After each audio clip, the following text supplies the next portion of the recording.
Մեր խոսակցության ընթացքում իմ ընկեր Հայկ Մամիջանյանը իրենց 6 ստորագրությունը դրել էր իրենց էջին։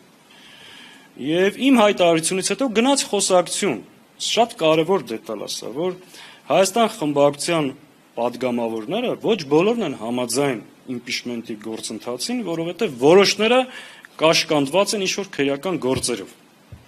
Դրանից հետո, չնայած մենք խորհրդակցել էինք մեր պատգամավորների հետ, ունեինք այդ համաձայնությունը, մենք 1 ժամվա մեջ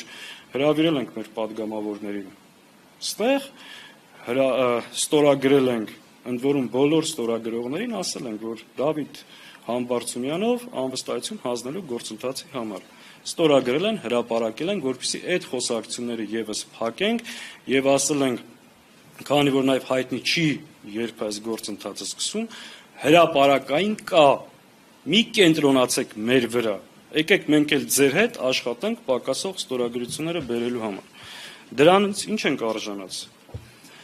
Այս իմպիչմենտի նախաձեռնողները որոշները չափը կորցրել են նաեւ։ Այսինքն, օրինակ մեկը ասում է, որ Իշխան Սաղաթելյանը